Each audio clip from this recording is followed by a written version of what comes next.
Okay, so Friday when we met, we talked about functors, um, and we saw that functors were defined with the map operation, the abstract operation map, and we derived a bunch of methods from map.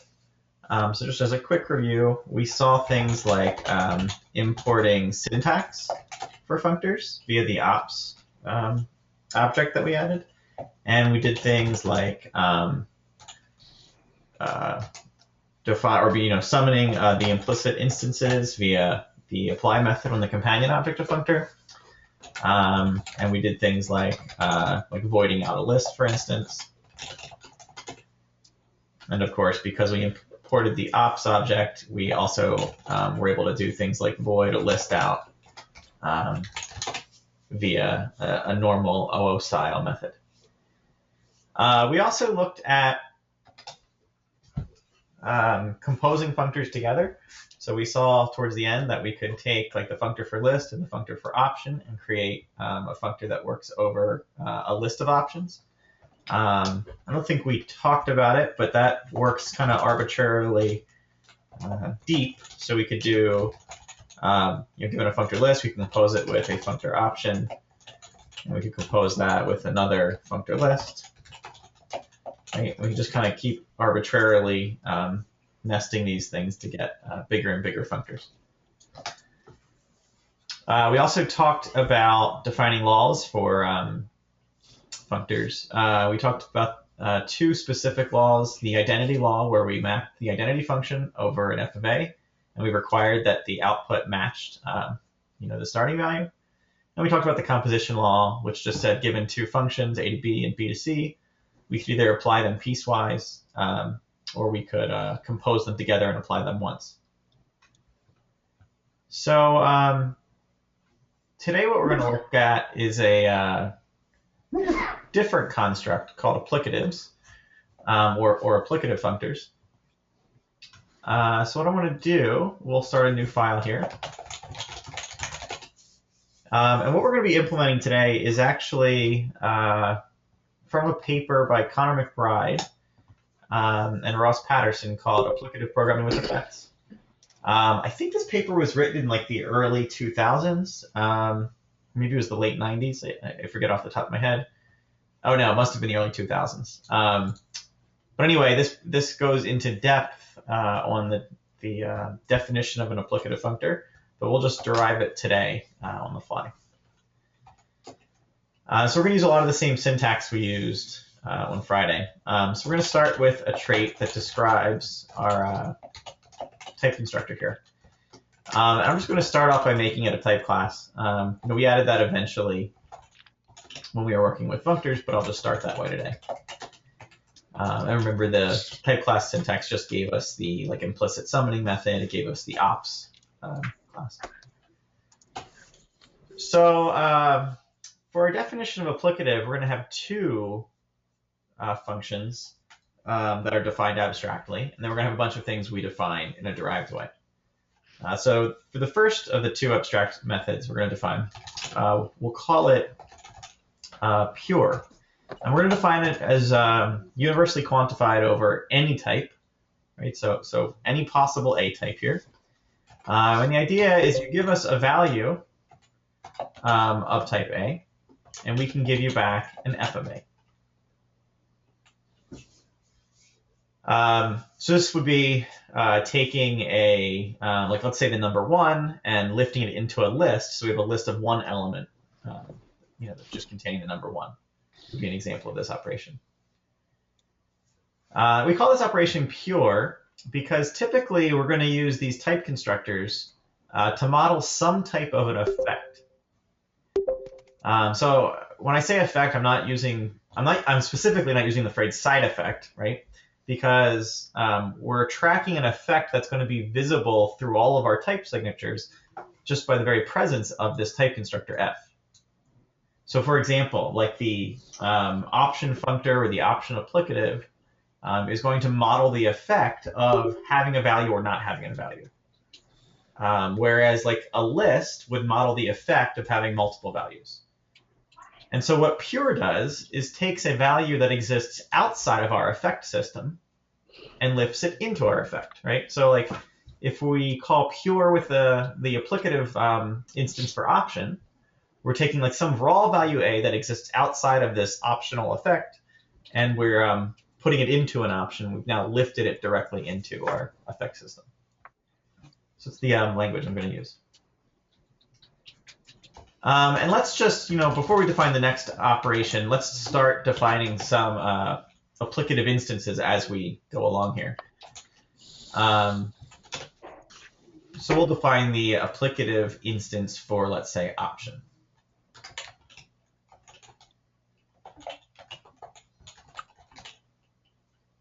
So we'll define this as an implicit val that has type applicative of option.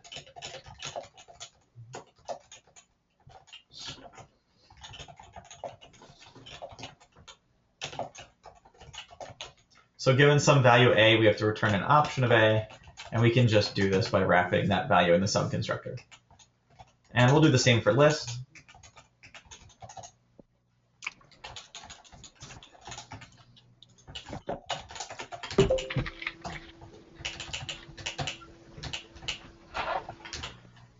And here we can just return the singleton list with that value in it.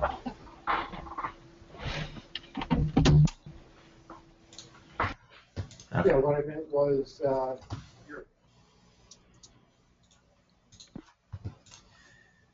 All right, so let's just make sure everything's looking good. So let's exit out of our REPL here, and we will just go into continuous test mode. Okay, so everything's compiling. The next operation that we're going to define abstractly on applicative is called apply. An apply we're going to define as taking two proper types, A and B.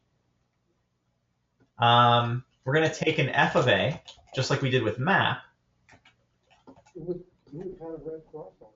But for the second argument, instead of just taking a function from A to B, which would be like, we define map, we're going to take a function from A to B that exists inside our type constructor.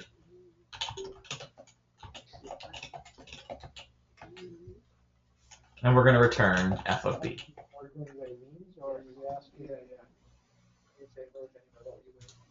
So this is very similar to our map definition, right? If we looked at map from Functor, let's just steal it for a second. And we aligned all of these items up here, you would see that the definitions are very similar. The only difference being our function here is wrapped in this f type constructor. But otherwise, these methods look very similar.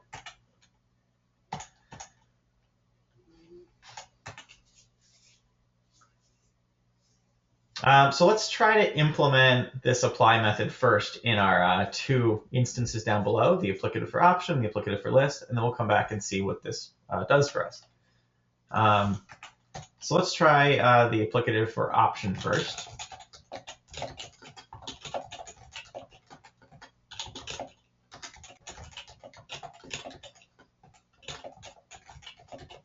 So here we have some optional value A, and we've got some optional function, A to B, and we have to return an option B instance. So one way for us to implement this is we could just pattern match on both FA and FF.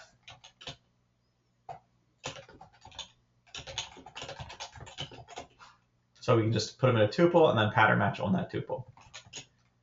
And if we were to get, let's say, no value for FA, then it doesn't really matter what we have for the function, because we'll just return none as our result. So here we'll just do an underscore for the right value. Now, if we get some A as an argument, we have two cases here. Either we've got a none here for our function, in which case we have a bit of a problem because we have some value A, but we have to return a B. We've got no function to convert an A to a B, so the only legal definition here is returning none as well. Or we have a sum, in which case we have an A and we have an F. And we can then apply f with the value a. So if we call f of a, we get back a b. But now we need to lift that b into an option, and we'll do that via sum. So that'll be our definition for the apply method for options.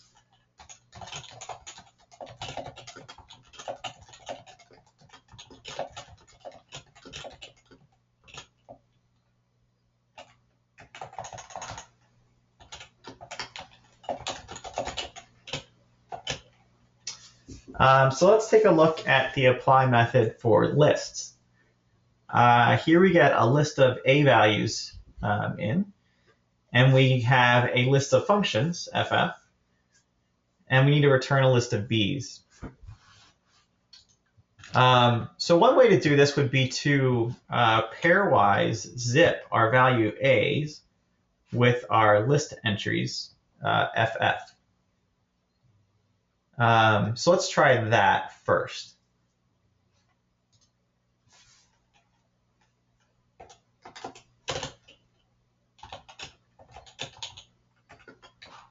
So if we zip these together and then map over the results here, what we have is a value a and a function f.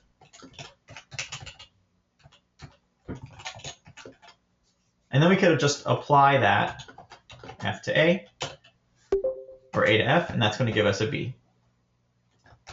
And that should be our definition for lists. So let's make sure everything's looking good. Looks like it is. Okay. And then what we'll do is start defining laws. But before we do that, I want to do a couple other things with our applicative type class definition.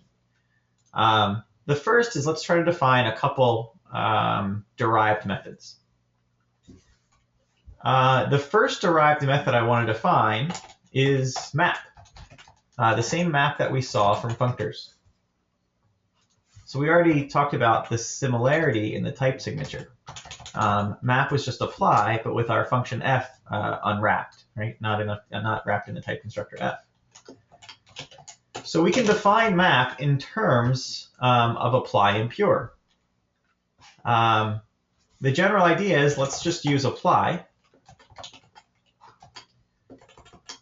But for our argument here, we need an f of a to b. All we have is an a to b. But we have our pured method defined up here, which lets us lift any raw value a into our type constructor f. So we can just use pure to wrap our function f. And now we have a legal map definition. So let's go to the REPL and try that out.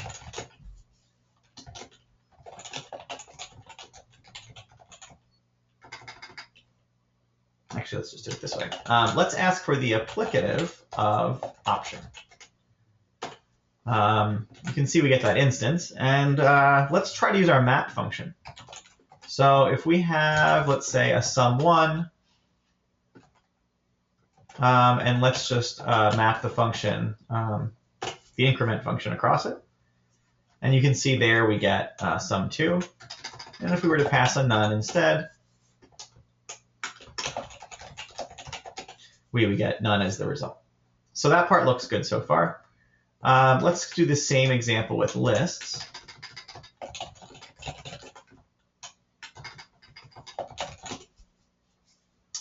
So it looks like we have a bit of a problem in our applicative definition for lists. Intuitively, we know we want our map definition for list 1, 2, 3 to return 3 elements, this function applied to each individual element. But you can see all we got back was list of 2, which was just the first entry here. And if you think about the way we implemented our apply definition, that makes sense. We zipped our list of values with our list of functions. And so, hence iteration stops at the smaller of the 2 lists. We only had a single function in this case, so we didn't get the right answer.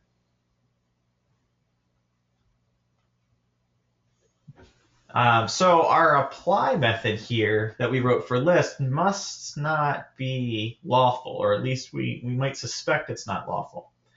That if we're going to define this map function up above as a derived method from pure and apply, then there must be some law that describes the behavior of pure and apply, what's legal behavior for pure and apply, such that the functor definitions that we saw last week still hold.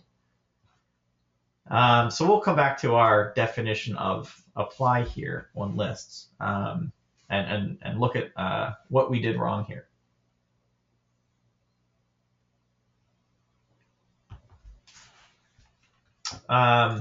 For now, actually, let's do that now. So maybe instead of zipping our functions, what if we applied each value in f of a with each function in f of f? We could do that pretty easily with a for comprehension.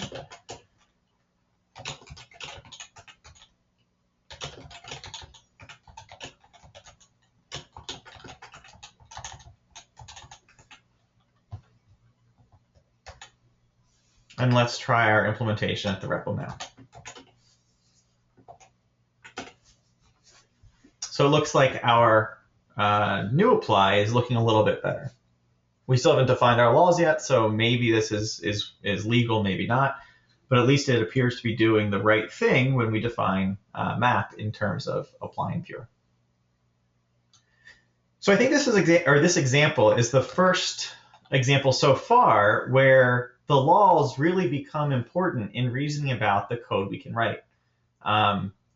We had a legal definition, or syntax-wise, a legal definition of our apply function down here, where everything compiled and ran. But when we tried to define an operation called map in terms of apply and pure, we got behavior that was unexpected. And that's really the key point about the laws that we are going to keep talking about with all of these type classes, is that they give us certain theorems about the behavior of these abstract operations.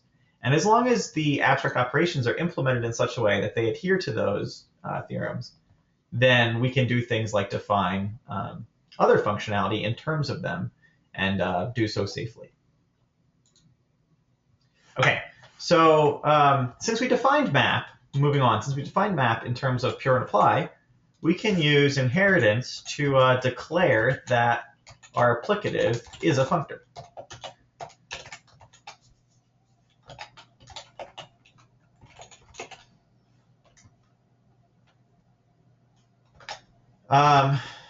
We got a compile error, and our issue now is that we're going to need to define map such that it's overriding the map from functor. And you can see once we added the override keyword, we're back to green.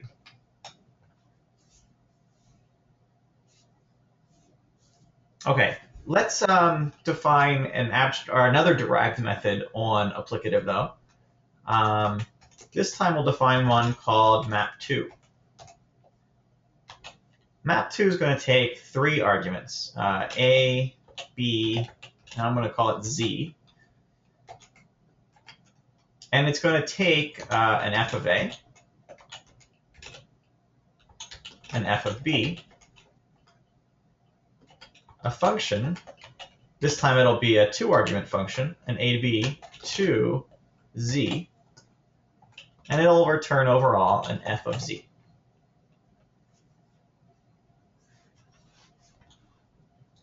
So given, let's say, maybe 2 option ints, we want to, let's say, perhaps add those values together to get back another option int.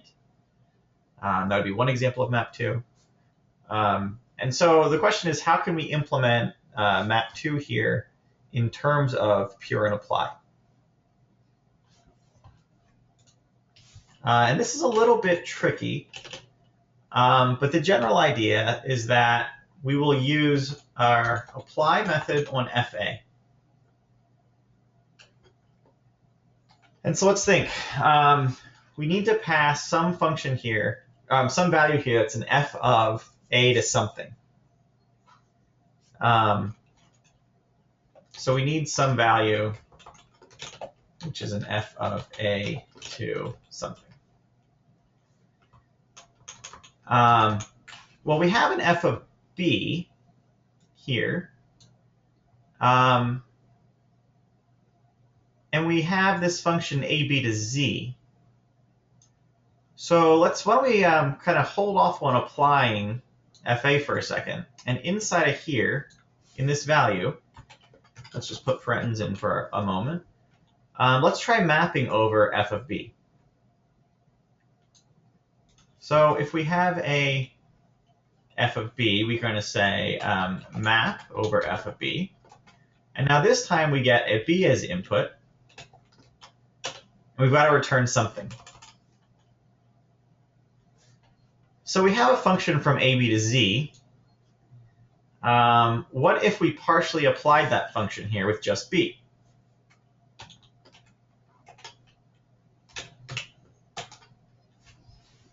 If we partially apply f with just b, we're given back a function from a to z.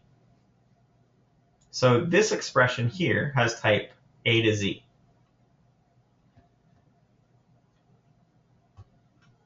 But since we're mapping over an f of b, the result of that map operation is an f of a to z. And an f of a to z matches with the type that we were trying to align here with our original apply. So it seems like everything's going to line up. We can get rid of one set of parentheses. And our definition should basically look like that. Now type inference, so it looks like type inference worked. I was going to say it wasn't going to work here in this case, but it looks like in that case it was actually able to figure it out.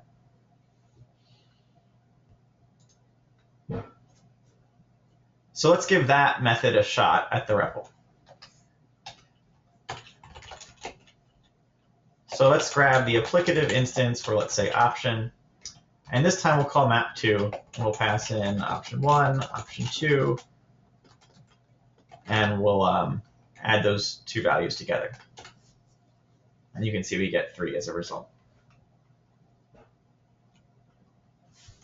And if we did the same with lists,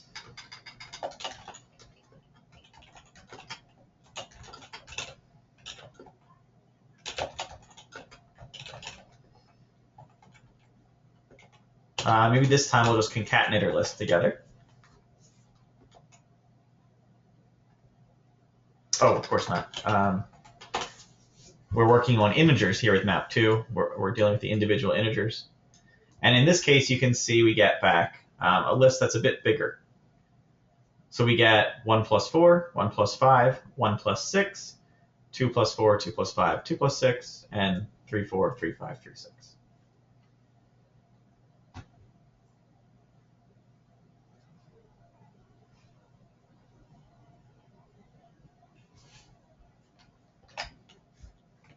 Let's define another derived method.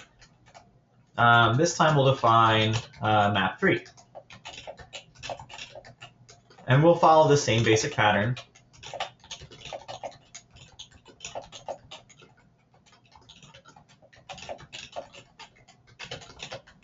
You can see now why it shows my output type to be z. So we wouldn't have to rename that each time through. And for our definition of map3, we can actually reuse map2 along with apply. Oops.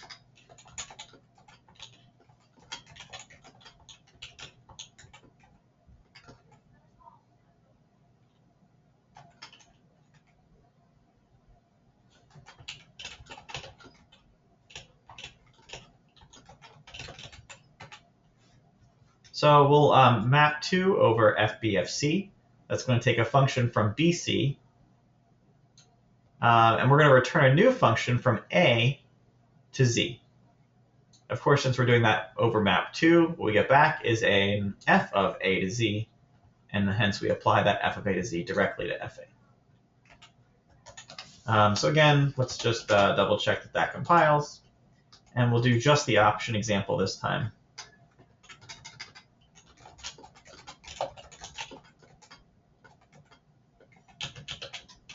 And this time we'll just add 3 values together. Whoops, that was supposed to be map 3.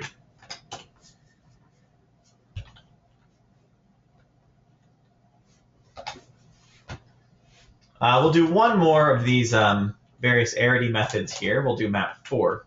And we're going to do map 4 because we will see a trick. Well, we'll come back to map 4, actually. I'm going to find some other applied methods first.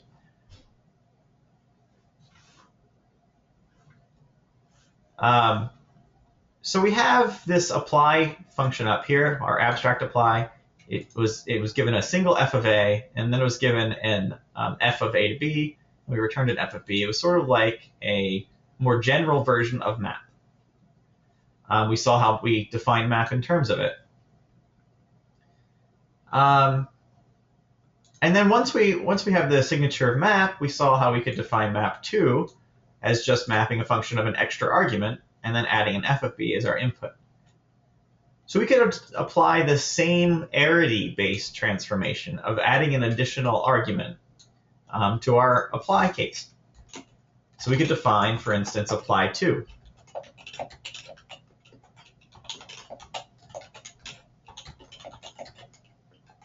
And we'll just follow this same pattern. So we have ff, which will be a function, an f of a function, but this time will be a function of 2 arguments, a, b to z.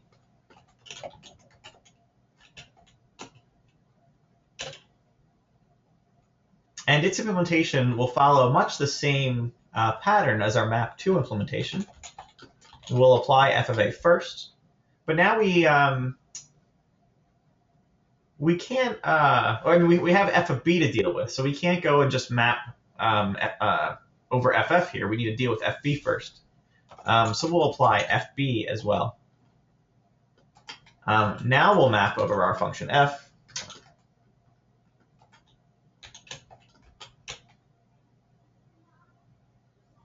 And here we can say, given, we'll return a function from b to a function that takes an a. That's an FAB. So this one's a little more complicated than our map2 case because we had this extra f to deal with.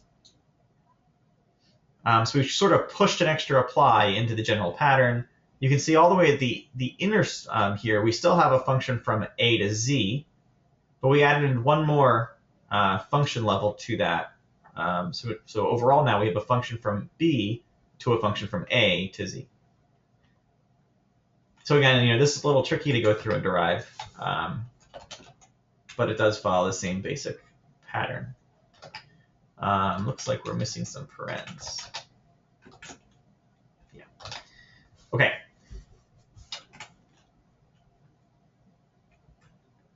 And we could do the same for apply 3, apply 4, etc.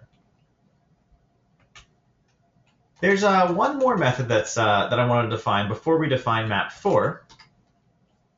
And this method's just sort of a syntax method that's very useful. We'll call it tuple. And we can implement it in terms of what we have so far. Actually, we'll call this tuple2. So given an f of a and an fb, we'll just return an f of ab. So here we don't have a function, right? We're not taking an a to b, we're not taking an f of a to b.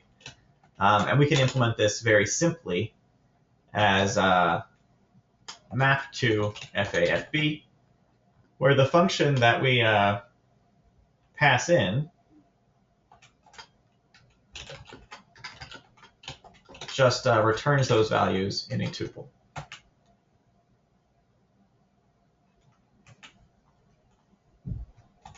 We could do the same, let's say, for tuple 3.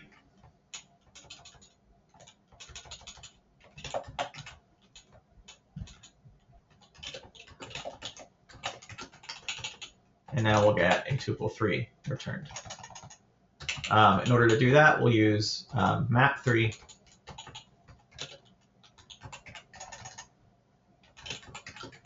and we'll return the tuple 3. Right, so if we use those from the REPL, we'll see that they tend to be pretty useful. Right, so instead of, let's say, map2 here, we'll use tuple2, and you get back a option with int, 1, 2, wrapping it.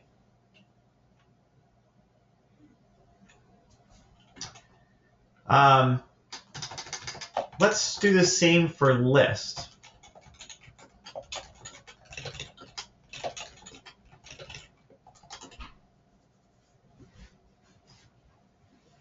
When we call tuple2 given lists, you can see we get back one list of pairs, and it really is the cross product of the two lists. Right? We get 1, 4, 1, 5, 1, 6, 2, 4, 2, 5, 2, 6, and so on.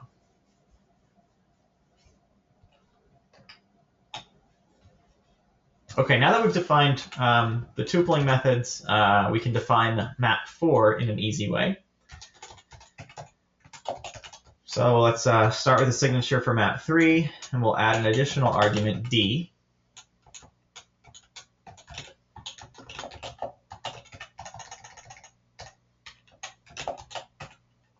So this is the signature we want to implement. And we have a couple different options on how to implement this. We could follow the same pattern we were using with map2, map3, where we just apply again, then use maybe map3, right? We could define map4 in terms of map3. That would be certainly be the easiest way to do it based off of patterns. So to show what I mean, we could take this definition of map3. We would change all instances of 2 to be the number 3. We would insert our new fd parameter here, which would make this take a d, and then we would pass d here.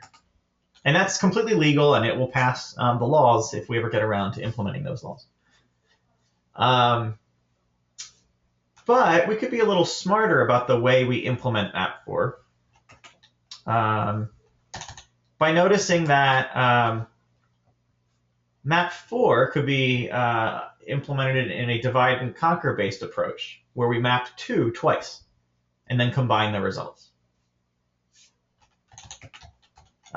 So instead of doing it just as implementing in terms of map3, let's try divide and conquer. So the general idea is that let's tuple up A and B, and let's tuple up C and D, and then we'll map over the result. So let's tuple to FA, FB. We'll tuple to FC and FD.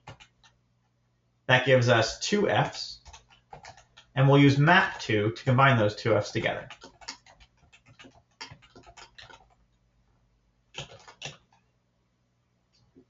So here we've got a function, and we're going to have to take we're going to define a function that takes the inner type here and the inner type here.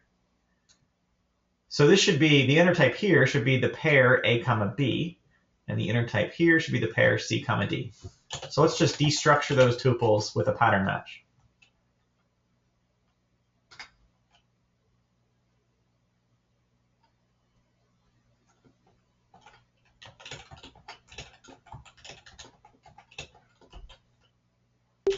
So here's our AB, and here's our CD. And then we'll just apply our function ABCD. So if we run our console, we can now do, let's say, map4.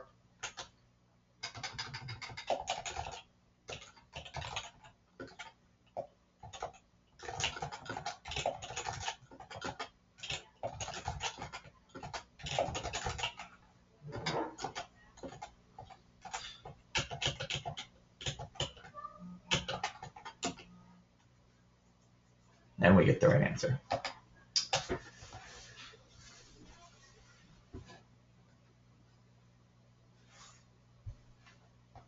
So to be complete with these,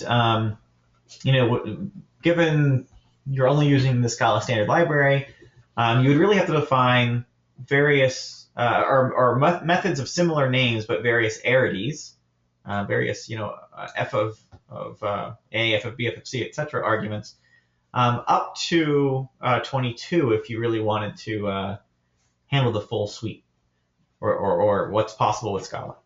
And the reason we can stop at 22 is that both function 22 the trait is the last trait that takes that many arguments, whereas last trait for representing a function. And same with tuples. Tuple 22 is the final trait that defines product types. Various libraries stop short of 22, though. I've seen some libraries stop at 6. I've seen some libraries stop at 10 and others at 12. And you can imagine like everything above map 4 is going to benefit from this divide and conquer approach as well. Like you could implement map 4 as a map 2 of a tuple 2 and a tuple 3. You could implement map 6 as a map 2 of 2 tuple 3s, and so on, up to whatever arity you decide to support.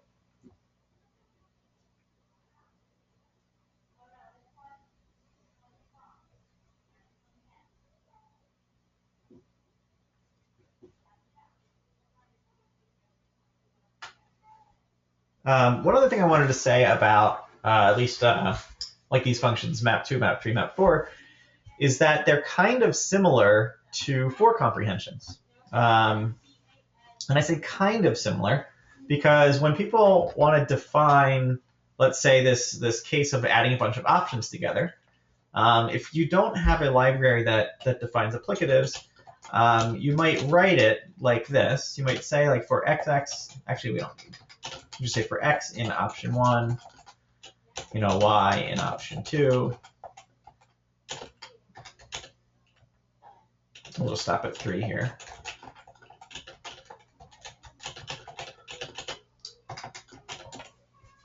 Often you see people do this type of computation with for comprehensions. But in order to implement this, or the way this for comprehension desugars, that it really requires option to support the flat map operation. And we'll look at flat map, next time we meet, probably this upcoming Friday, as part of the definition of monads. But what's interesting is that when desugaring this expression, you can see the way that flat map ends up being more restrictive or unnecessarily restrictive in the definition of what we're doing here. And what I mean by that is let's just desugar this manually. We start by saying option1.flatmap and then a passive function that has a variable x. That's what this first part of the for comprehension does. Then we're going to say option2.flatmap and introduce a variable y. Then we're going to say option3.map, passing a variable z, and then yield x plus y plus z. And the point here is that everything's starting off of this option 1. So like option 2 can't even be evaluated until option 1 has successfully been evaluated and its flat map operation has been called, and the value 1 has been passed to this x parameter. And so one thing we'll look at when we look at monads is that they this flat map operation encodes this notion of dependence or sequentiality, right? That the second operation depends on the result of this first operation. But yet, like our for comprehension up here, our value y did not depend on x, and our value z did not depend on x or y. So for comprehensions were sort of a heavyweight thing to use, or abstraction to use for something as simple as this case. Nonetheless, they do have nice syntax in Scala. The for comprehension syntax certainly makes this, a nice line of code to read. But we have this overall notion of dependence between our operations. And that works fine in this case because option has a flat map operation. But not every applicative instance can be generalized to a monad instance. And hence there are data types that do not have monad instances where you cannot define a flat map operation, yet you do have an applicative, and hence you can use things like map 2, map 3, map 4. Something else we'll see in the future is that some of our applicative operations can be smart about the way they handle errors.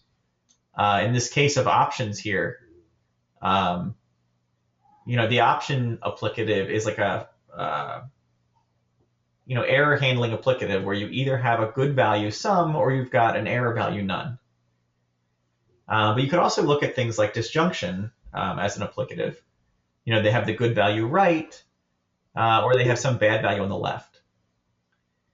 And the way you would author the monad instance or the flat map operation for disjunctions would be in a fail fast manner, right? That as soon as you hit this first value where, in this case where it's a none, but in the disjunction case, it's when it's a left, you'll stop the computation and return the left. Applicatives instead could do things like run all four of your calculations in parallel and accumulate the errors from all four. So unlike monads, which define the sequential flat map operation, applicatives via either map n or apply n can do things in parallel. And again, I don't necessarily mean parallel in a concurrency sense, but parallel in the sense that we can evaluate each parameter and then combine their results, even if they are failure results. And that's with the machinery we've defined so far, right? We're not going to have to change applicative to define a nice error accumulating data type. Okay.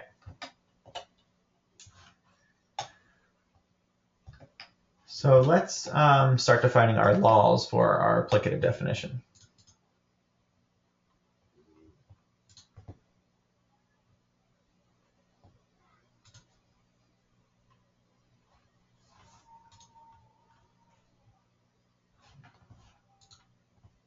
Oh, and actually, before we define laws, I want to do one other thing in our type class instance. So like functors, when we define functors, we defined this composite functor. We can do the same thing for applicatives. So let's try to do that here.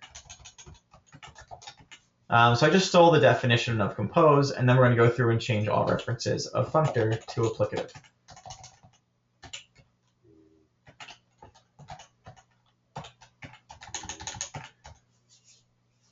So the idea is that our self is a applicative of f, and if we get composed with an applicative of g, we can return an applicative of f of g.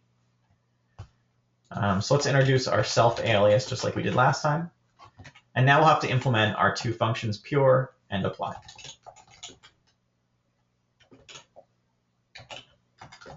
So pure is going to take an a, and it has to return an fg of a.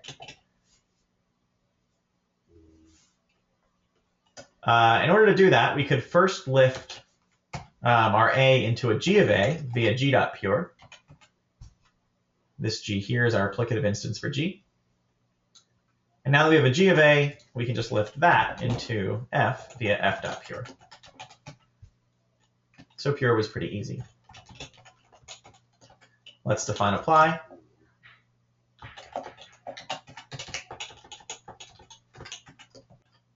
So we have an fg of a as an argument. Oh, and just to show you, let's save this and go to the REPL. We're going to get an error telling us what method we need to implement. First, we'll get an error because I typoed there. But then we'll get an error telling us the method we need to... Not quite. Now we get a method telling us the method we need to implement. Okay. So it's telling us the method apply in this trait is not defined. So we can just take that definition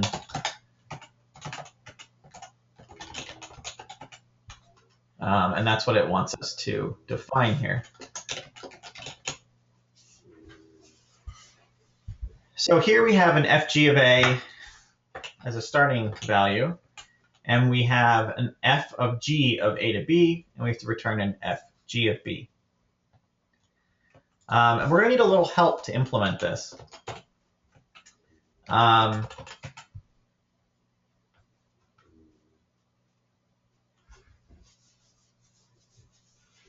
So let's define one other helper method first. We'll define another derived method as part of our applicative type class. We'll define one called flip. And flip is going to be just like lift was on functor, except instead of just taking an, well, let's look at lift. Lift, remember, took a function from a to b and returned us a function from f of a to f of b. And it did that just by currying the parameter to map. So we're going to do the same thing where flip is going to work off of apply, whereas lift worked off of map. So the equivalent here is that we are going to take an ff that has type f of a to b, and we're going to return an f of a to f of b. And we'll just curry the f of a parameter to apply in the same way we did with lift on Friday.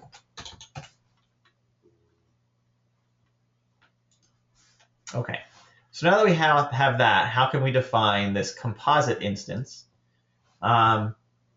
We could start by coming up with a function. We'll just call it x for a second, that has signature f of g to a to g of b. The reason we want a function with that shape is that we know we need to use the applicative of f here because our outer type is f. And as a result, we need a function that's inside of f. But that's not what we have here, right? Our ff here, the value inside of f is a g of a to b. So we can't use any of the methods we've defined on applicative when the inside value is this g of a to b. So what we're trying to do is kind of distribute this g type constructor over the function, right? Convert g of a to b into g of a to g of b. Once we do that, then we can use things like, let's say, apply to be able to apply that directly. So we should be able to do, for example, self.apply our FGA with this thing f to get back FGB. So how can we define this FGA to f of g of a to gb?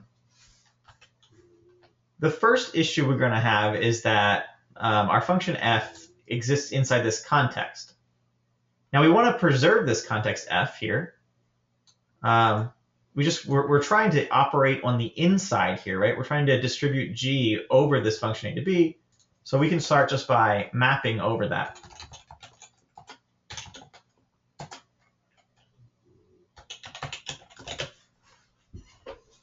So what we have here, this GAB, has type G a to b, and we need to convert it to G of a, G of b.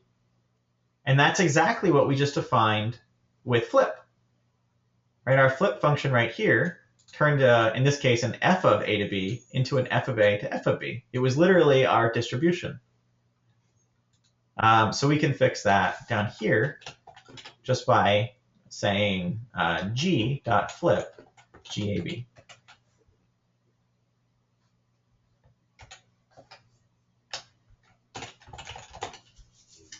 So now we can say we have an applicative of, let's say, list. We'll compose it with the applicative of option. And now we could do things like map to list of sum none sum 2 with list of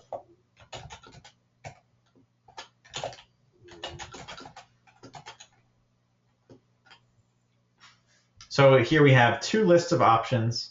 We're using map2, and normally if we just used like the applicative for list, we'd have to deal with options here, but since we are working with this composed applicative, our map is going to take a function that works directly with integers. So let's just add our integers together.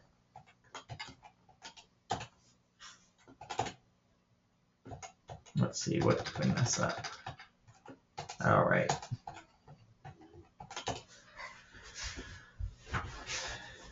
And so you can see we have the sort of the best of both worlds here. Our list applicative is working like the product, the cross product of the two lists. So we get 1 plus 2 is sum 3. We get 1 plus 1 is sum 2. Then we get none plus sum 2 is none. None plus sum 1 is none. And again, sum 2 is sum 4, etc. So we were able to fuse together the effect of option tracking, the optionality, with the effect of list cross products. Okay, so finally, let's define our laws. The laws are a bit involved. Unlike our functor laws, these are a little more complicated. We have twice as many methods, so we're going to have twice as many laws just as a coincidence.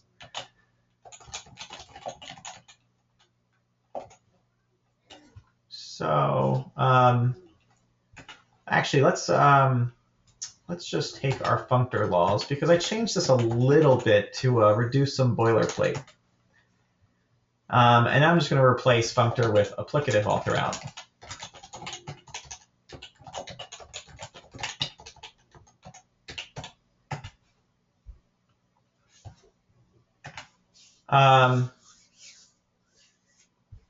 So the first thing we'll have, the first law we'll write is called Applicative Identity.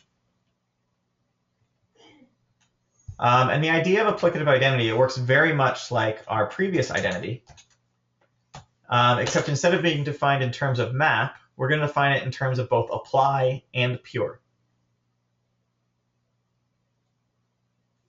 So given this f of a as input, given this value f of a as input, what we want to do is apply the identity function to it and make sure we get back the same value f of a. So let's just do fa.apply. And now here we need to pass something that has type f of a to a, where this is the identity function inside. Now the identity function itself is not wrapped in the f type constructor, so we need pure to lift it into the type constructor.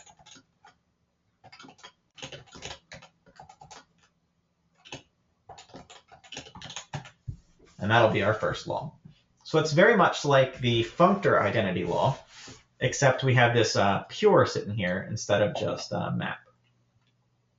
Right? In the functor one, instead of apply, we had map, and instead of pure, we just pass this identity function directly. All right, our next law is the Applicative Homomorphism Law.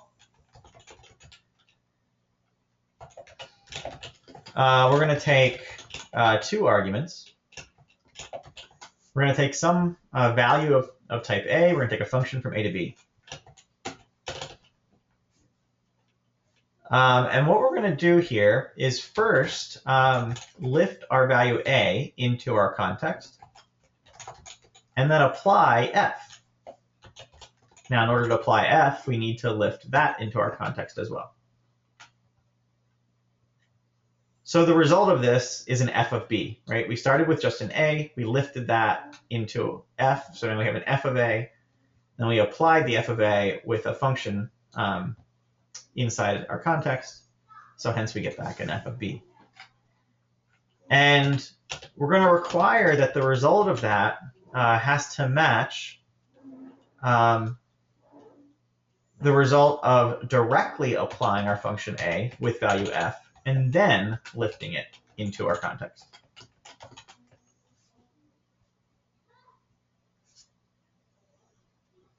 So we're basically saying that function application distributes over apply and pure, right? That we can apply our value outside and then lift, or we could lift the function and lift the value independently and then apply them. We must get the same value back. Our next function is applicative interchange. This is going to look kind of similar. We're going to take an A, and we're going to take an f of A to B. And the function is going to look very similar to the previous, except since we have our function already in our type constructor, we don't have to lift it here on the left-hand side. So the left-hand side ends up looking very similar. Now the right-hand side, we can't just apply A to FF, right? Because we have an f of A to B. So we've got to do something different on this side. The only way we can kind of get at the function inside of that thing is by using methods on applicative. So we will apply it. And this is kind of a little mind-bending, I think, because normally we have an f of A and we're applying a function to it. Here we already have a function, and we have to apply another function to it. So in order to do this, we're going to create a function in this manner.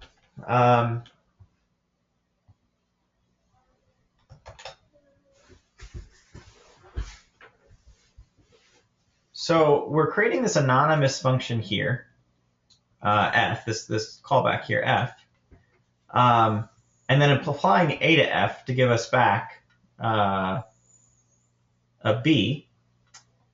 And then we lift that whole thing into the f type constructor so we can apply it to ff.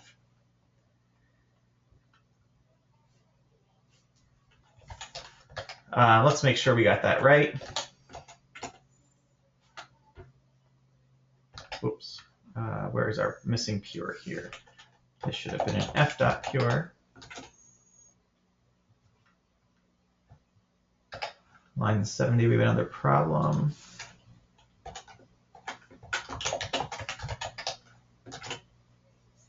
Okay. So actually the easier line we had a typo on, but this looks like it has the right shape. So I would actually encourage folks, if you're interested, work through the exact types in this expression that's highlighted. So I think it's kind of a mind-bending expression because it's backwards, right? We're used to you know, sticking a function on this side, but on the left side, we're used to having a value. And here we actually have a function as well. All right, we have one final operation. This one's much simpler.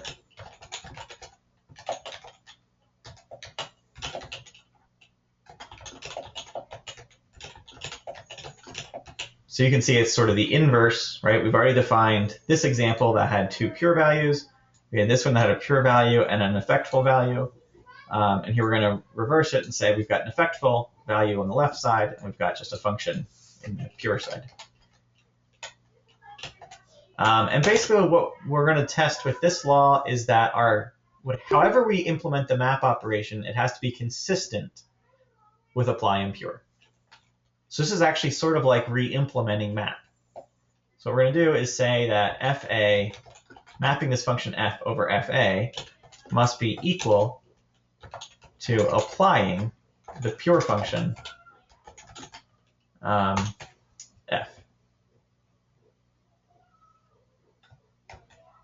So again, if you think about it, this is really just re-implementing our map up here. We're just saying that however map's defined, it must return the same values as doing this.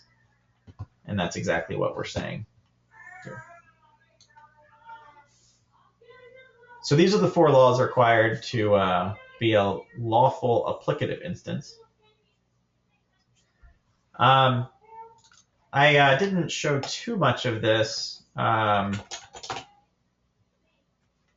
when I run tests at the REPL, you can see since last time I added a handful of tests that actually validated our option and list instances using Scala check. So it generated 100 random values for each of these tests and made sure they all passed our laws.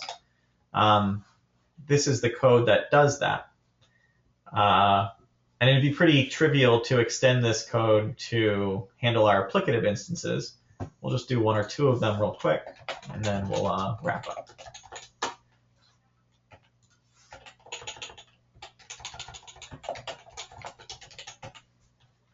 So here we have an abstract class, and we'll call it Applicative Instance Test. We need a whole bunch of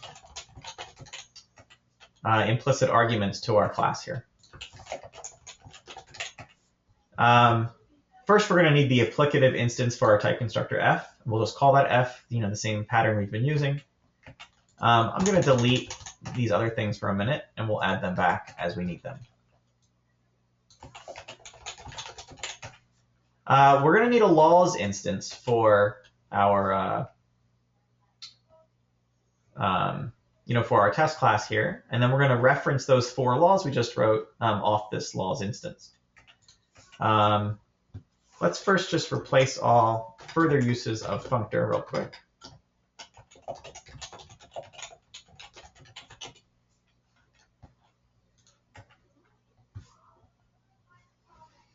Let's do one other thing, which is we need some syntax to be able to create that laws object. So we'll just steal that from functor. Right, the laws object was a trait. We want to be able to new it directly. So again, we will rename these here.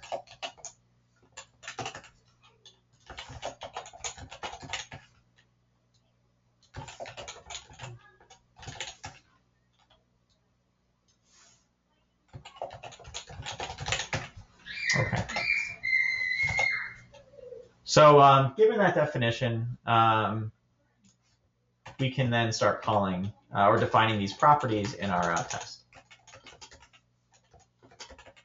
So I think we'll just do one of these. Let's do the applicative identity property.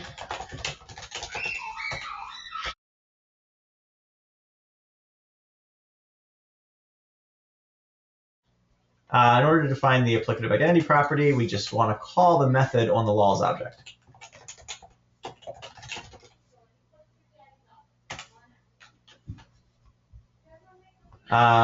Let's look at the definition of that.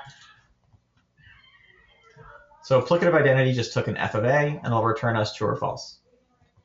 Will return us an object that has an is equal method on it, which will return true or false. So our definition goes like this. It just says for some arbitrary f of int, a list or an option or whatever we're going to test, call the applicative identity for that f of int, and return the is equal method, whether the left side equal the right side, and then Scala check will handle the rest. So if we save this, we should get a compile error.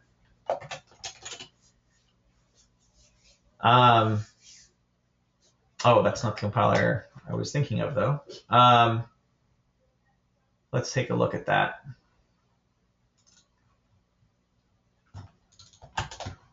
We wanted to call that method. It looked like that method's misspelled is the issue. So now we're going to get a different compile error.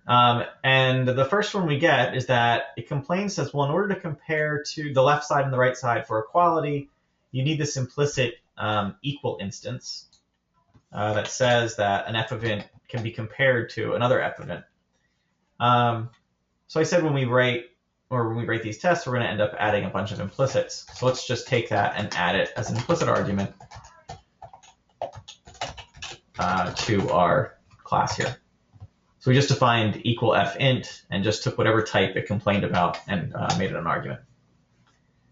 Now the next compile error complains about says it cannot find an implicit value for parameter a1. It's looking for an arbitrary f of int. So we'll steal that one. This time what it's complaining about is that in order to use this for all method, we're saying just generate random f of ints. So it needs some support in order to be able to do that. So this is the support it needs, this arbitrary f of int instance. And now you can see right here, our test passed and it generated 100 test cases for both option and list.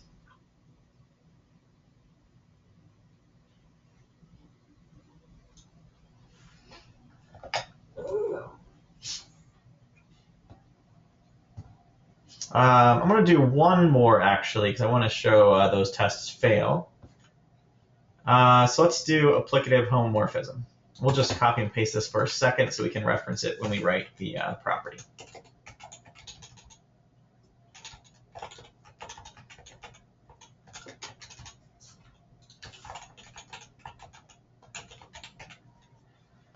So here what we want to do is just call this applicative homomorphism method. In order to do so, we need an A and an A to B.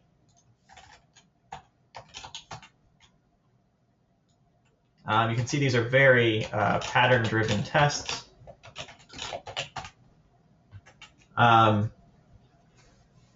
We're going to need to specify our A and our A to B types, though. So just like up above here, where our applicative identity was defined over an f of A, and we just chose f of int to test it, we'll do the same thing down here. We're going to replace A with, let's say, int. And for our function, we'll just say maybe like int to string. All right, let's see what happens. This time when it compiles, it gives us an error saying it needs us to be able to know how to compare f of string instances. It needs an equal f of string. So let's add that.